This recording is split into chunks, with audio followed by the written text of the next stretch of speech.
but in a way that kind of opens up the hood on that catchphrase, which you hear thrown around a lot in this conference, and really get down to the brass tacks of how is it being implemented on the ground, in particular for workers and communities. Like, what are the policies and pieces of legislation that countries have begun to experiment with to make the just transition real? How do they actually work? What's going well, what's going not so well?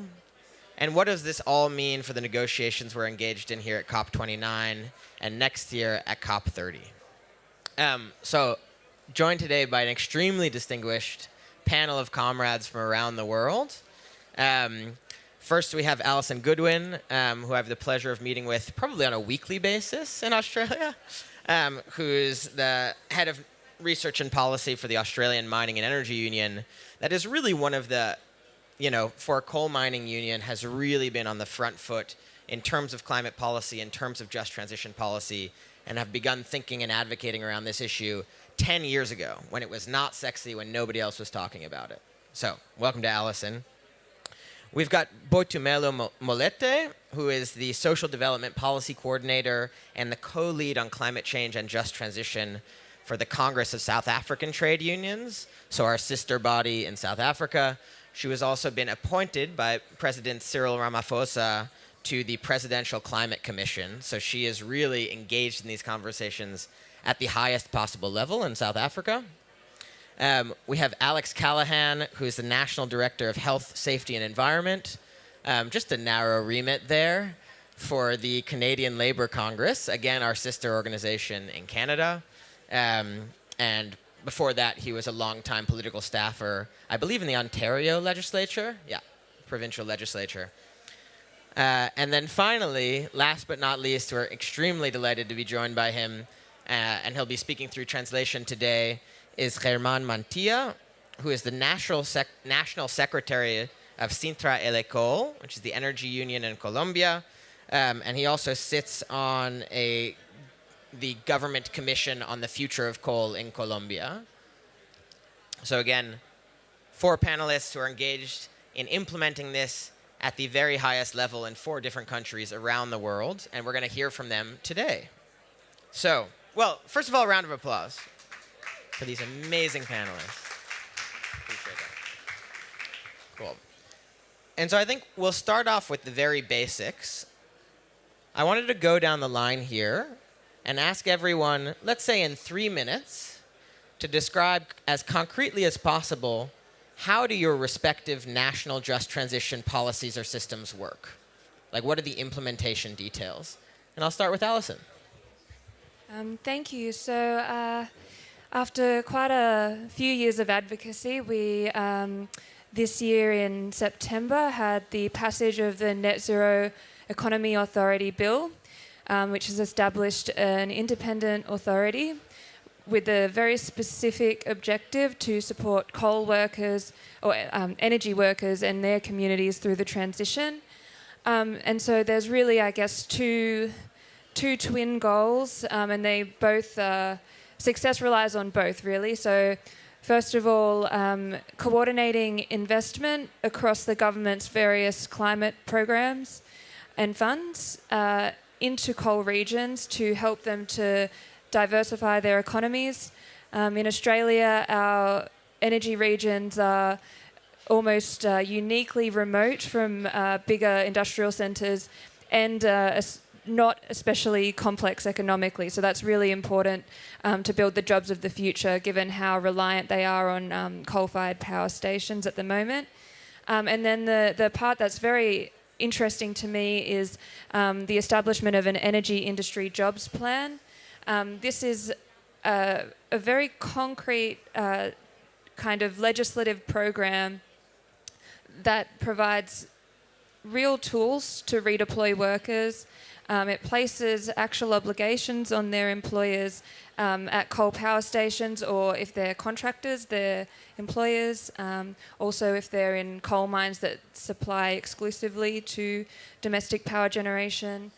The kind of support that they need, training, that training in paid time, of course, and career advice and progression. And I guess the reason I say both parts go hand in hand is because all of this work to redeploy coal workers won't mean much if there are no jobs for them to redeploy to. So we're really relying on both parts, and it's very new, so very excited to work with the authority to see it become a success.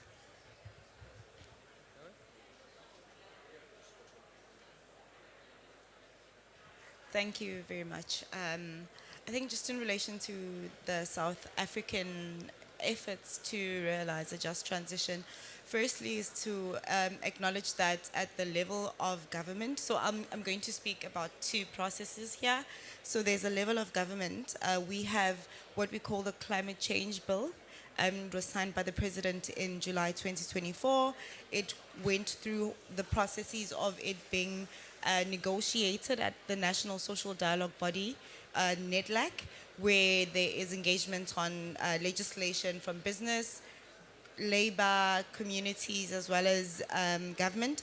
So at that level, we already now have a climate change bill that is there to speak to mitigation, adaptation, and measures to which we can address climate change, and how it is that we can incorporate communities, incorporate workers, but also have legislation that will make sure that that the rights of people in South Africa are actually upheld, and that they are not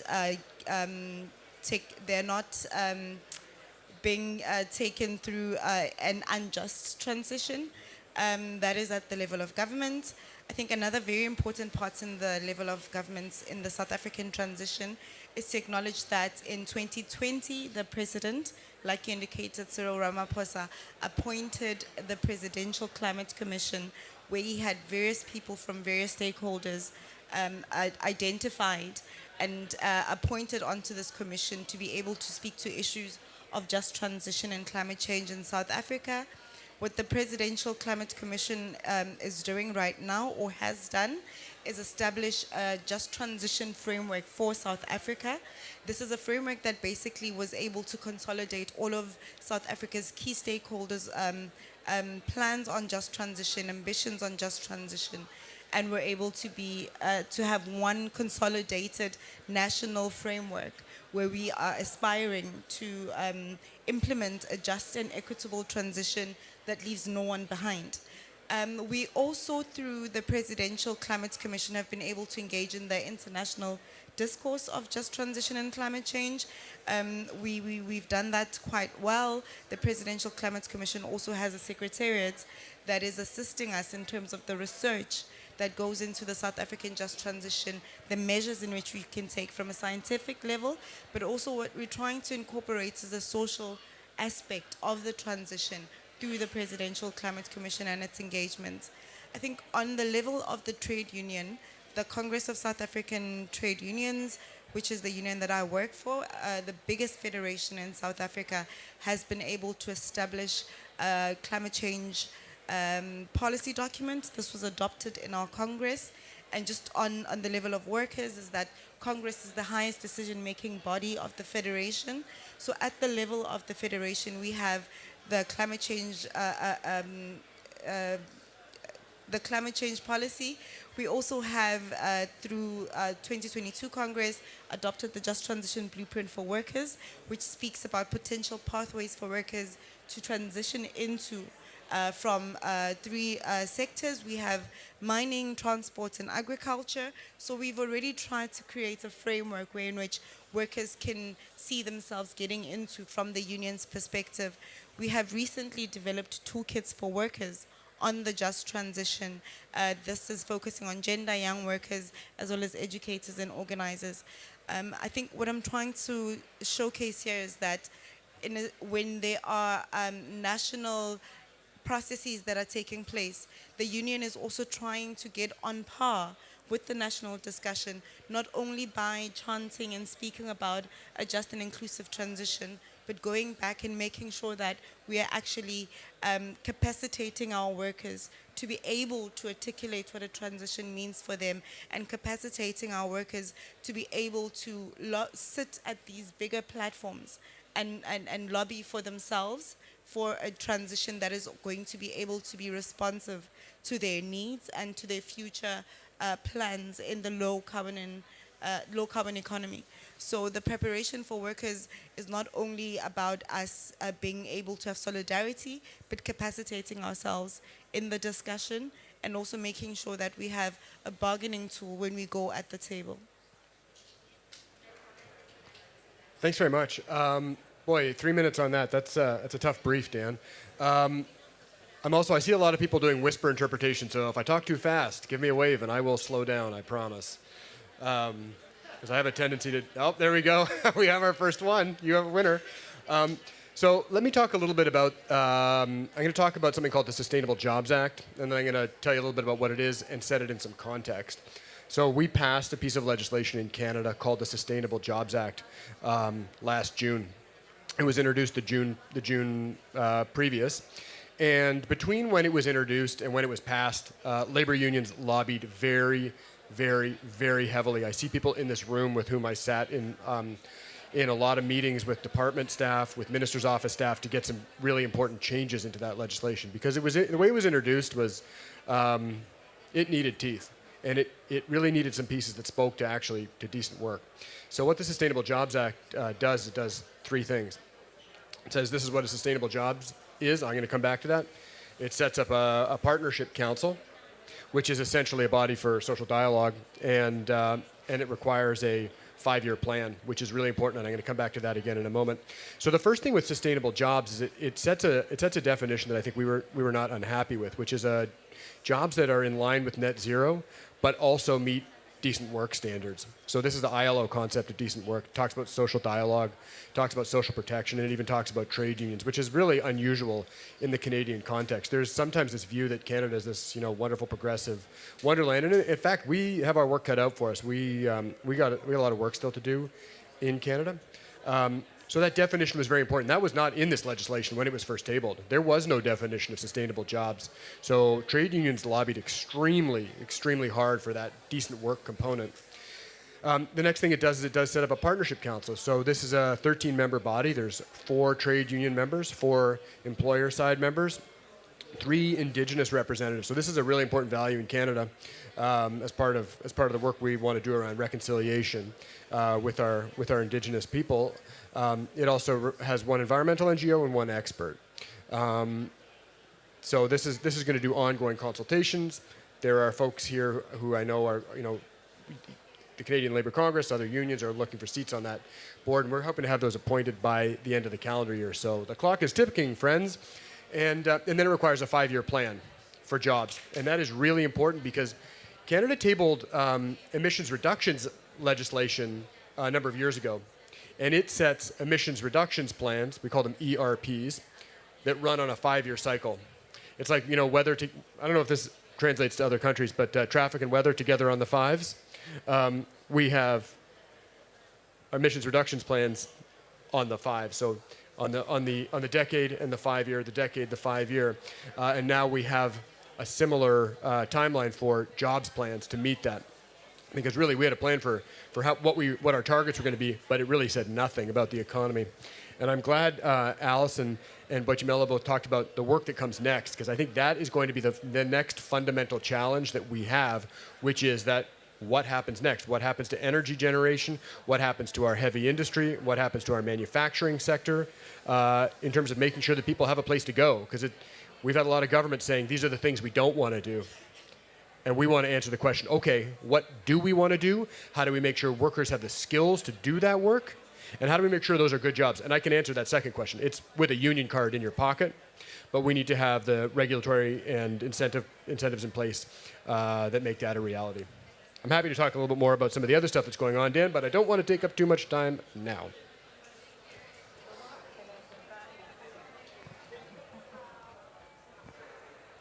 Ok, gracias. Intentaré hacer lo mismo que acá el compañero y cumplir con el tiempo establecido. Bueno, en Colombia, a través de las nuevas políticas de gobierno, hemos tratado de implementar, el gobierno ha tratado de implementar 3 ejes principales dentro de la transición. Uno es la ruta la ruta que hace el Ministerio de Minas, la ruta para la transición y para todos los, a todas las, digamos que sector minenergético. Otra es a través de reforma laboral, la otra es a través de reforma pensional y algunos decretos ley, como los distritos mineros para cambiar o quizás la forma de la salida de estas minas o de estas plantas térmicas a carbón, y es promover actividades económicas alternativas dentro de los territorios. So, hello everyone. I will try to do as my colleague and try to speak for 3 minutes maximum. So, from Colombia, we are trying to attain these goals through new policies at a governmental level, and we're trying to do this through 3 just transition axes. The first of all, it would be through the ministries, especially those related to the energy sector. Then we are working in several labor and work reforms, and also through a reform of the pension system. Also, we are trying to pass law decrees to, let's say, promote the change from the people who are working in the coal and thermodynamic plants and industries to start working in other energy sectors.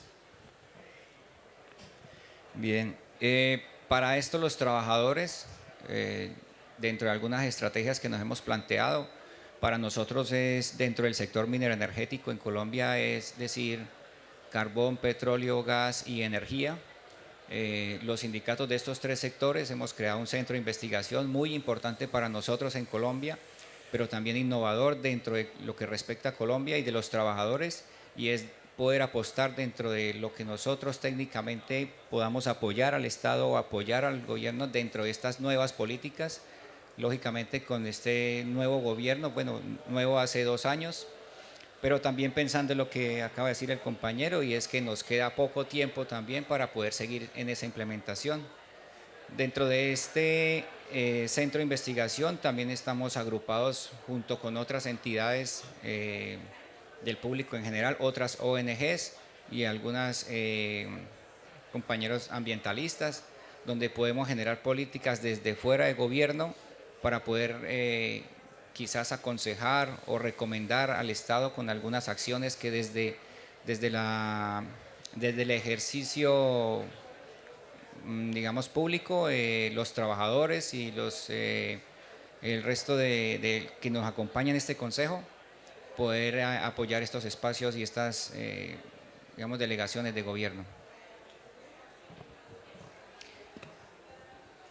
Okay, so apart from that, we're also working directly with the ministries, with the government, related to the energy sectors, and especially with other unions. We created a new innovation and research center in this kind of a coalition of unions. And what we're trying to do is to give support to the government, to the new government that was established 2 years ago. So we can basically give them support when it comes to new policies, so we can influence them, so we can give them like advice to look for the benefit of the workers. But I would like to highlight, as my colleague said, that we are running out of time to implement these kind of changes. Bueno, y para finalizar, la apuesta que le hace el gobierno a las reformas y a los decretos, desde el apoyo a los trabajadores, lógicamente, pero también tenemos que ser conscientes que en Colombia podríamos ser gobierno, pero no tenemos poder.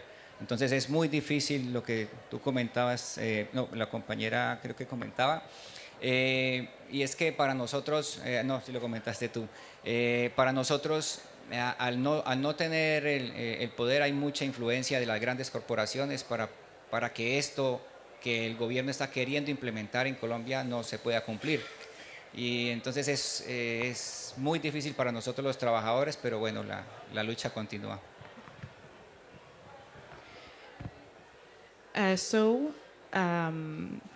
to finalize, to sum up, I would also like to add that, of course, we are trying to support and to let's influence all these new decrees and reforms for the government, because of course we need to support the workers, but at the same time we're not powerful entities. We do not have the power, so to speak, and of course we see how some great multinationals are trying to also influence the decision of the governments. It's being a difficult process, but as you know, the struggle goes on.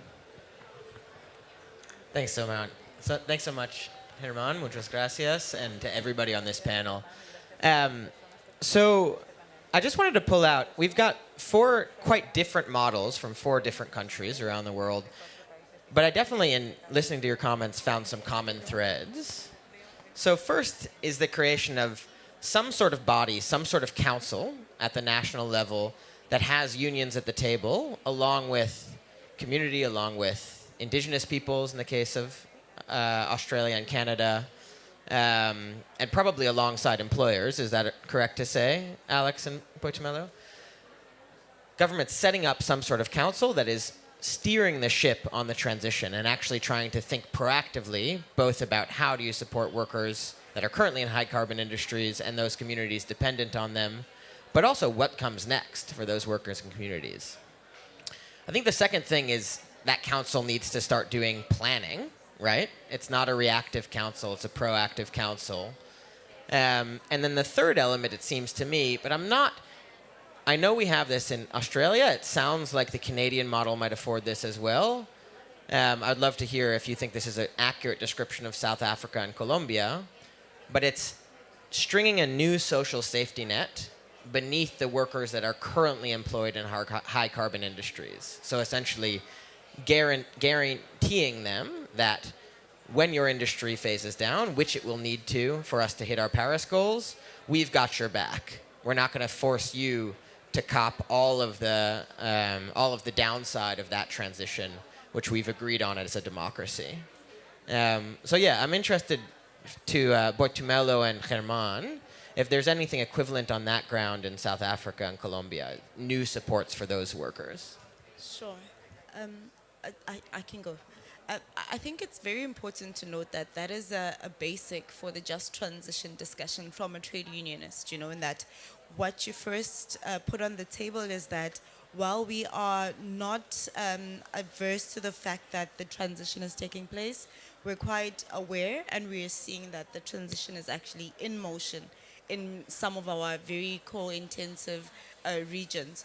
What we're saying is that for workers that are currently in the industry, there needs to be some sort of safety net.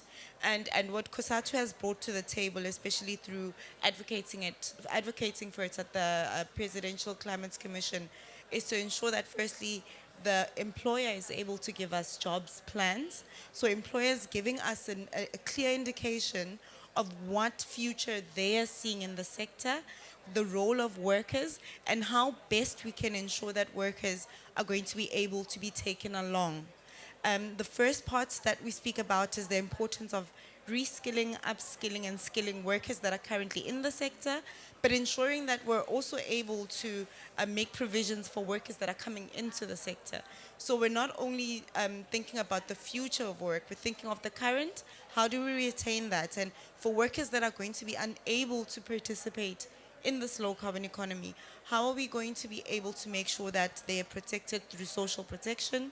How are we going to make sure that they're not left in the cracks of this transition? So ours is to quite essentially call for not only jobs protections, but also job creation, and ensure that workers are not left in limbo while this transition is taking place. So it's very important for us to note that for a basic call from a trade union is to make sure that there's job security. No tenemos la capacidad suficiente lógicamente por nuestra labor diaria para poder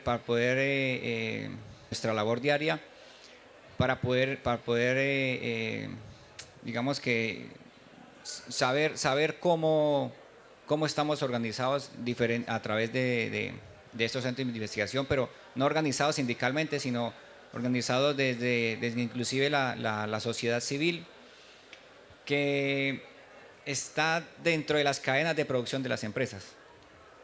Entonces, aparte de eso, en Colombia hay demasiada tercerización. Los trabajadores directos somos quienes estamos unidos o quizás contados, pero el empleo informal de las empresas es bastante grande. So we try to work on this safety network in Colombia through the workers of the research center that I mentioned earlier. And in this, what we try to do is to understand who are we, what point are we in, what's our situation. And because at the end of the day, the employers know what the situation is, but sometimes we do not. And we know that we need to be organized not only at a union level, but as a civil society level.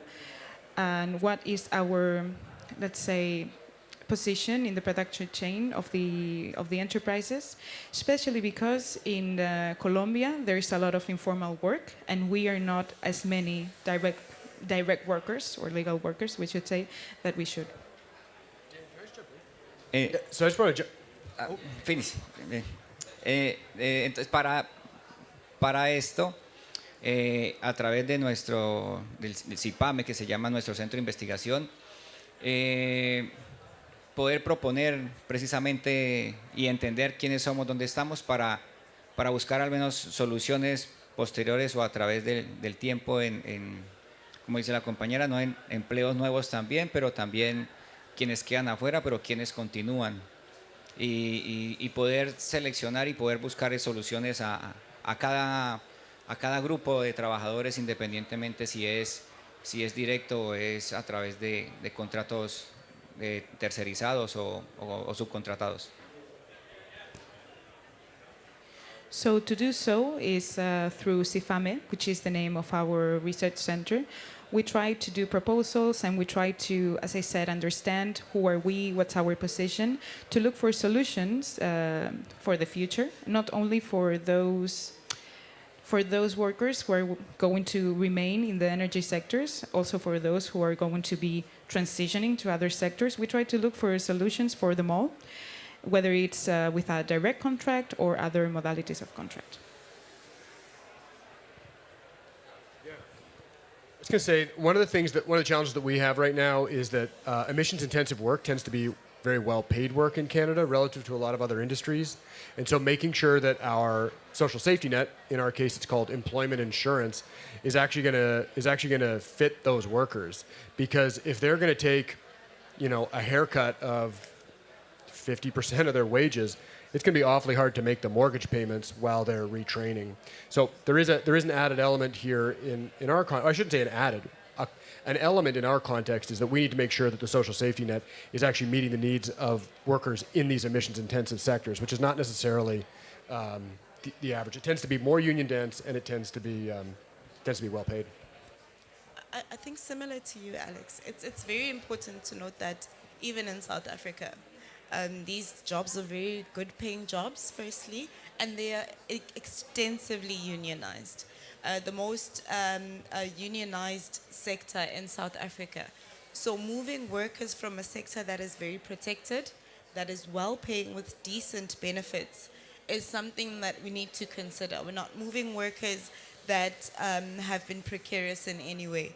So we need to consider that firstly, in that when we make provisions for the future of work, we consider that these workers are actually living a certain quality of life in a certain region that they've invested in, not only themselves as workers, but their kids are in those communities. Their families are actually, in that community. So when we consider those type of future of work and the type of jobs in the future, ours is to also consider that decent work principles needs to apply, decent wages need to apply, adequate social benefits need to apply. There's what we call the unemployment insurance in South Africa, where we're able to contribute to that fund. And in the event that you're out of a job, that fund would be able to supplement whatever that you would need to be getting to just live by until your next job. But we know the job market is actually not as great across the world. So ours is to also make for provisions for actually having decent work, decent livelihoods, and that we're not moving workers from coal to agriculture. It's not a plus type of transition, and we need to think ahead and not think of it like that if we're going to actually transition in an inclusive and equitable way. So basically, you took the words right out of my mouth. We have the exact same situation in Australia. These are very high-paid, well-unionised jobs, and so instead of repeating what's just been said, I'll just add, in terms of having these policies be successful, we really need the trust of the workers that are affected by it, and if they're seeing that their future is one that doesn't involve decent work, that involves a significant pay cut, then I don't think we'll get the buy-in for the process that we need. And then also in terms of the broader community, they are the highest paid workers in their community, but think of the impact, I guess, of removing all that income, all that money that flows through to local businesses in other areas. So it takes a big chunk out of the community as well if the future industries don't match up. Yeah, thanks so much for that, all of you. And what we're really pointing to is two of the potential pitfalls of this transition. The one is if we are allowing the companies who have employed these workers for so long and are now phasing down their plans, once they phase down their plans, to turn around to the workers and communities and say, hey, thanks for the decades of record profits, catch you later, and just pick up stakes and leave. That is a very good way to rupture the social contract in that community summarily and retract, frankly, support for the transition. Likewise, when we're transitioning, which we will have to, I have to emphasize, we will have to. If you're attempting to transition from a mostly fossil fuel-based economy to an entirely renewable economy, but structurally you are making the workforce swallow an across-the-board step down in wages and conditions, in democratic countries anyway, you just won't have the mandate. You will not have the mandate to make that transition because, as we know from political, economic, from the news cycles around the world, many, many people care about climate change, but they are concerned first with the end of the week, not the end of the world. And that is just political, economic reality. So those are some of the pitfalls. I know that's something that is a concern for us in Australia, but our government's really taking leadership on in trying to direct new investment flows and attach conditionalities around wages and benefits. I know this is something you saw with the United States Inflation Reduction Act from the Biden administration. They were very strong on this. So I wanted to switch back to a more positive note. That's one of the potential pitfalls with these systems. What do you think for your respective systems? What's the element you're most excited about? Or what do you think is most promising that's happening so far in the implementation of just transition in your respective countries?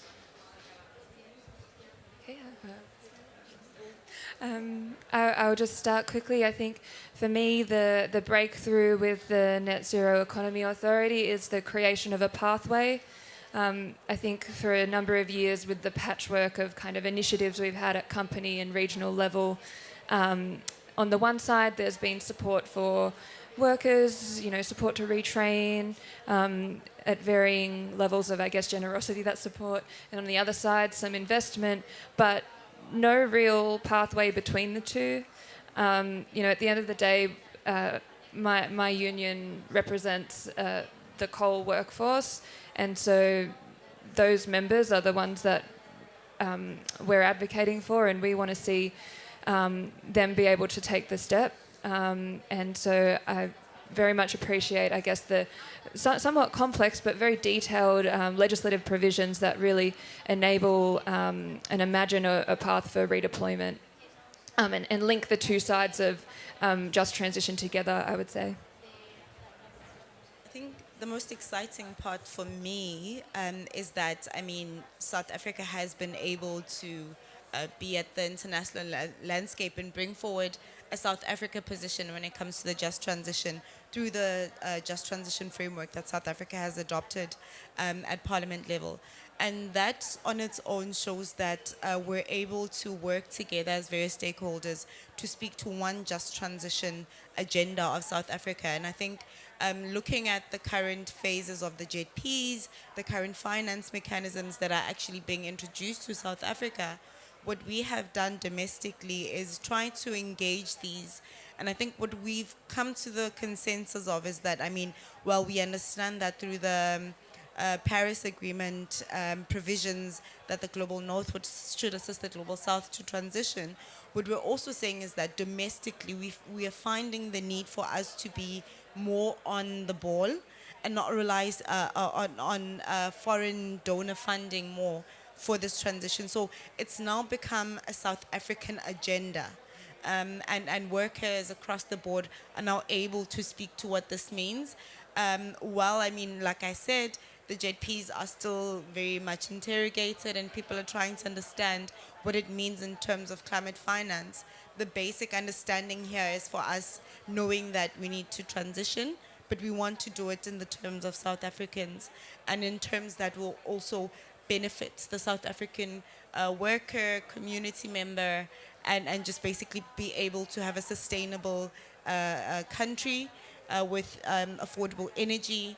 Those issues for us are very core, you know, affordable energy, being able to ensure that workers are not left behind, being able to make sure that their jobs created, noting our high unemployment rates. So for us, the just transition discourse as a South African agenda, we're wanting to address the systemic difficulties and inequalities that we've been able to see throughout generations in South Africa, and we're hoping to address those through a solid just transition program.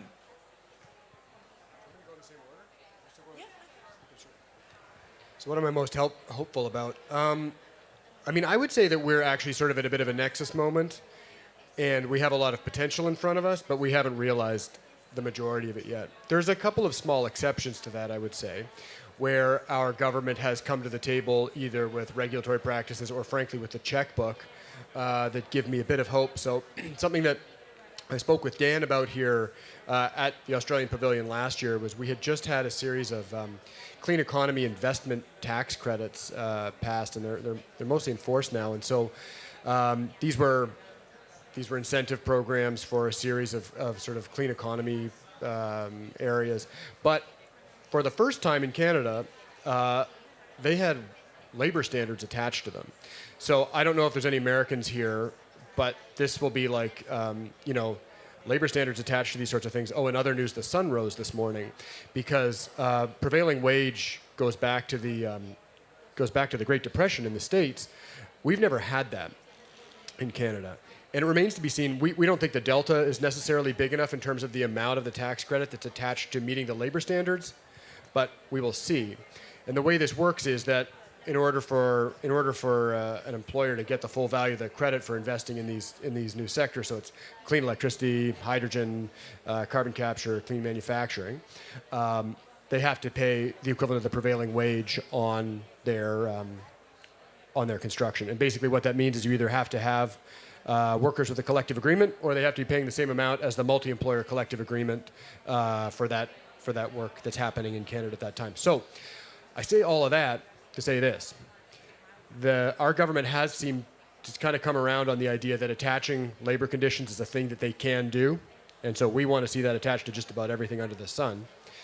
But that there is a willingness to start coming to the table with a checkbook, because if we have a first Sustainable Jobs Action Plan in 2025 and there's no money behind it, it won't be worth the paper that it's printed on.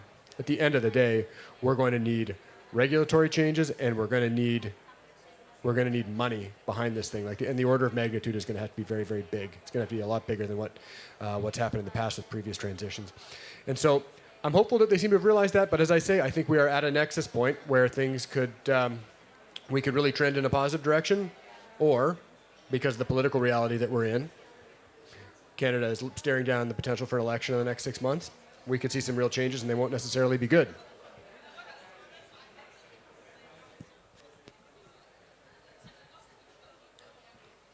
Bien, ok.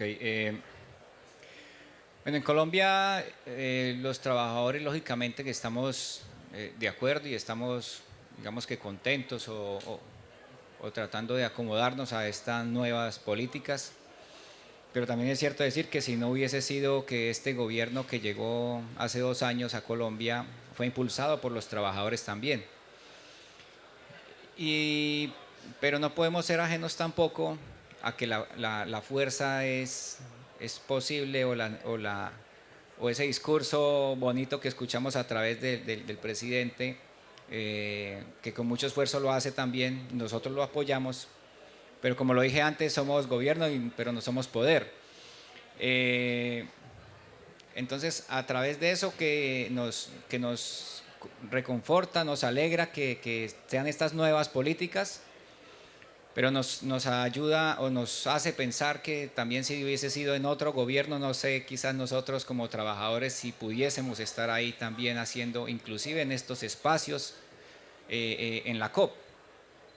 Y es que a través de esas nuevas políticas, pues también nuestra intervención como trabajadores podemos llegar acá y poder escuchar nuevas políticas del resto de países, pero también llevar el consejo a nuestro gobierno. Pero hay algo que nos preocupa y es que si bien estamos adelantando la transición en Colombia, nos preocupa que la intervención de las grandes corporaciones, como siempre lo ha sido, pasemos del extractivismo de los combustibles fósiles al extractivismo del sol y el viento. Y pues en esa lucha es la que estamos ejerciendo y tratando de que esa puja de fuerza no se convierta en eso, ¿no? So I would say in Colombia, workers agree that we need to adapt to these new policies that are being passed. But on the other hand, we know that maybe without the new government that was established a couple of years ago, the situation would not be the same. But of course, we cannot ignore that despite of the pretty discourse of our president, we need to be aware of the reality. And maybe if we had had another government, our actions could have been different. We would still try to be a part of other spaces, but I know that the current situations and these new policies allow us to come to places like this, as for example the COP, which brings us the chance not only to exchange knowledge with you and to learn about you, but also to bring back the information and the knowledge to our government. Whatever it is, I think what we are most concerned about in Colombia is that this just transition and its progress can be influenced, as I said before, by the great multinationals. And also, we are concerned that the traditional extractivism of minerals can be transformed in a new kind of way of extractivism based on solar and wind power. This is going to be our fight in the coming years, I think. Yeah. Thanks so much, Herman, and to all of you. And to our audience here that has come here to talk just transition rather than sitting in the, no doubt, 8-hour-long Kurultai that is happening in Nizami right now. We only have about 15 minutes left, so I wanted to turn over to the audience if anybody had questions, or if any of the panelists had questions for each other. I can be the roving mic. Okay, we have one question over here, another one in back. So, yeah, sure. Buenos días a todos y a todas las presentes. Voy a hacer un contexto, pero también voy a hacer una pregunta. El contexto es que no es lo mismo en un país donde el gobierno es el propietario de los recursos naturales y los explota él mismo, y el interlocutor entre el gobierno y los trabajadores es uno solo, o la mesa de trabajo es una sola. En el caso de Colombia es diferente para el tema del carbón. Dentro de este proceso se integran trabajadores, empresa y gobierno. Hemos tratado de hacer un espacio tripartito y de todos modos faltaría un tercer actor que es la comunidad. Desafortunadamente para nosotros, el gobierno no es quien está explotando los recursos naturales y mucho menos el carbón.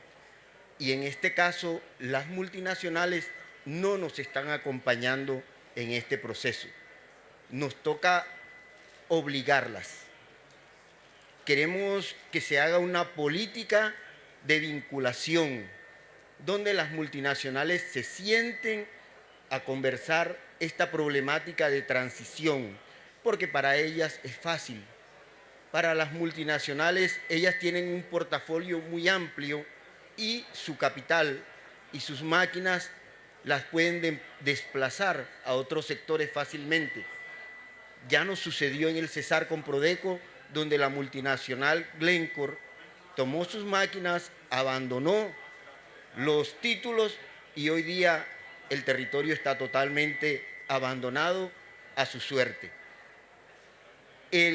La pregunta es, Germán, ¿tú crees que nosotros, los trabajadores, los sindicatos, podemos a través del gobierno forzar a una política de vinculación a las empresas multinacionales para que no quede esto entre gobierno y trabajadores? Ellas se llevaron el recurso importante, se llevaron el capital durante 40 años y hoy día levantan la mano y dicen adiós y no tienen que ver con la problemática. ¿Cómo podríamos hacer esto nosotros como trabajadores? So I will set forth the context and also I will make a question afterwards. So it is a different thing to have a country where the government is the owner of the resources and is the one that extracts those resources. In such contexts, you have on one part the government and on the other the workers. So we are at the table together and we're trying to decide together. But in Colombia, it's different. It is a tripartite situation. It is not a country where the government has the property of those resources and government does not extract carbon. It is the multinational companies, it's the corporate companies that are basically extracting this carbon.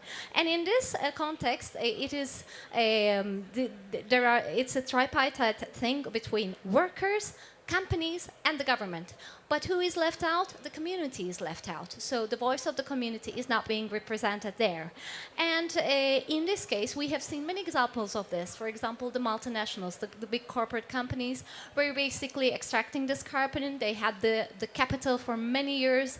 And once they were done with the territory, they just took their machines away. They just took their power away. And the territory was completely left to its own devices. It was just left to haphazardly, it was left to the luck, basically. So my question to Herman is that how do you think that we as workers can bid our government to convince those multinationals, to convince those corporate companies to pave the way for the workers and to make this transition a transition that is more just in this respect?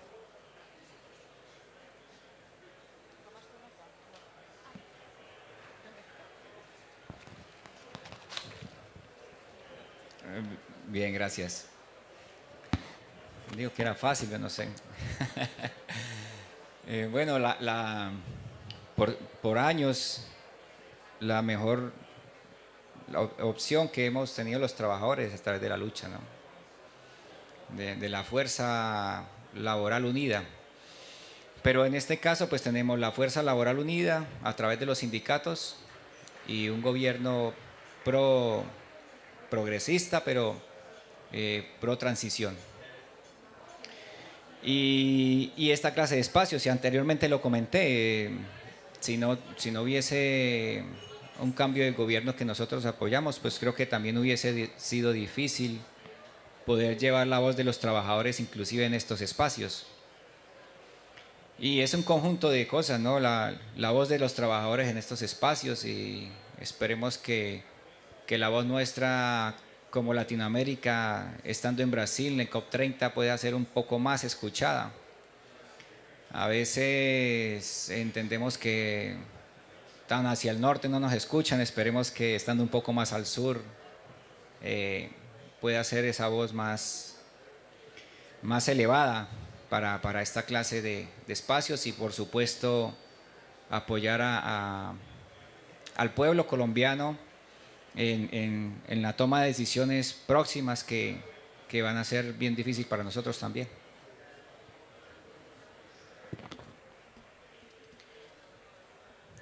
Okay, so I would say, yeah, this is a complex, difficult question actually. But I would say in recent years, in the last years, the best option has basically been supporting the worker struggle, being united, all of us as workers, through unions and through these the work of these progressive government, even if they're like pro-transition. And as I said before, I think the situation would be very different if there had not been a change of government, that it would be even more difficult to be a part of spaces like this one at the COP. And I would say the mixture of all these elements, the worker struggle and the new government, can even be more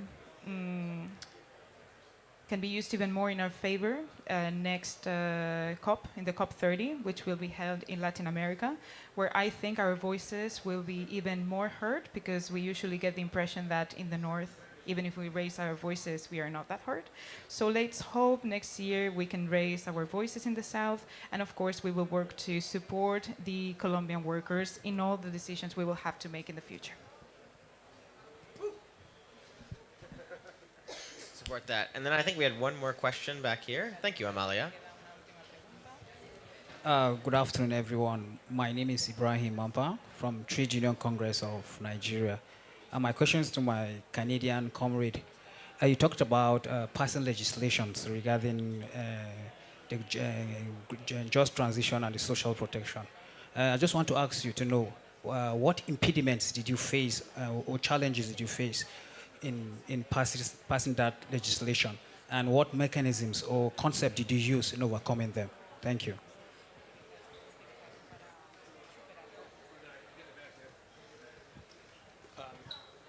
Well, I thought the brother next to me was getting the complicated question.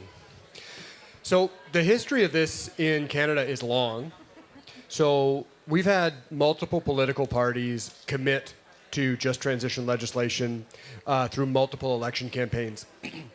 Excuse me, and then fail to act. It has not been a priority for the governing party. So our governing party, it's the Liberal Party of Canada. Justin Trudeau might be a name that you've heard of.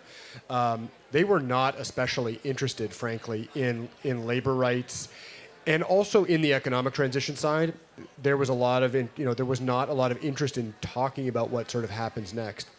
And so the way that this actually ended up being passed was through hard partisan political processes, through electoral politics. So what happened was the most recently elected government was a minority government. And I assume that you have a similar Westminster system. So Canada does not have a history of coalitions. But what happened in this most recent parliament is that our Social Democratic Party, it's called the NDP, the New Democratic Party, said to the Liberal Party, said to the party with the most seats. Now, another piece of context here is the NDP did not have the second most seats. They're not the official opposition. They're the third party. Anyways, but they had enough seats to control a balance of power, and they said to the Liberal Party, we will give you supply and confidence. So we'll basically vote yes on money matters, and we'll vote yes on confidence matters in exchange for a series of priorities. And the Congress, the CLC, together with a number of other unions and also sort of progressive organizations, had been doing work on sort of a series of essentially priorities that could be agreed upon to put on the NDP's list of these are the things that you need to demand. And so just transition legislation was one of them. National pharmacare, which is to say like drug care, was one of them. Dental care. Legislation to ban scabs. I don't know if that, does scabs translate for everybody here? Am I getting a nod? Scab means you can't you couldn't hire replacement workers. If an employer has locked out their unionized workforce, they can't bring in replacement workers. That's illegal now in our federal. Well, it's coming into force, but that's a different question. And I'm looking at my other colleagues. Was there something else that I'm missing off of the SACA list? Oh, there was national seniors care, but that's the one that's sort of fallen off the radar, unfortunately. But the long and short of it is, this happened not necessarily this happened by having a minority parliament and working with a party that had the balance of power to do something that they weren't necessarily that keen to do, which is to say, we're going to give you 2 years in exchange for these priorities. And so it was through electoral politics is how we got that done, because it had been something that we'd successfully put on election platforms for years, and it just hadn't been passed. And it had initially been planned, actually. I mentioned we had a Net Zero Act. We have our Climate Act. And the original plan was that a Just Transition Act and the Emissions Act were supposed to come together. And in a lot of ways, they mirror each other. They have a very similar structure. But that didn't happen. Instead, we got a Climate Act with no Just Transition Act. So, anyways, I hope that answers your question. Thanks for those questions, comrade. We've only got about 2 minutes left. So I wanted to add on one quick point and a question. So obviously, we're here talking about domestic policy and legislation and some real steps forward that have been taken across the world right now. How does this apply to the COP process? Well, we know that next year in Belém, in Brazil, countries will be submitting and then discussing their nationally determined contributions, their NDCs, and there's been an increasing discussion around making sure those NDCs include a section on just transition, such that every country, not just the 4 of our countries, because we've pushed hard as trade unions along with our allies to bring it to the top of the agenda, but that every country, that there is a norm in the UNFCCC that if you're not addressing just transition, this is not a particularly robust NDC. So I'll maybe direct a question either to Alison or to Bortumelo for anybody who wants to pick it up. How do you imagine interacting with your government over the next year to make sure they incorporate just transition into their NDC? I think I can go. I mean, South Africa started consulting for the NDC, and we had the labor consultation through the Presidential Climate Commission last week Friday.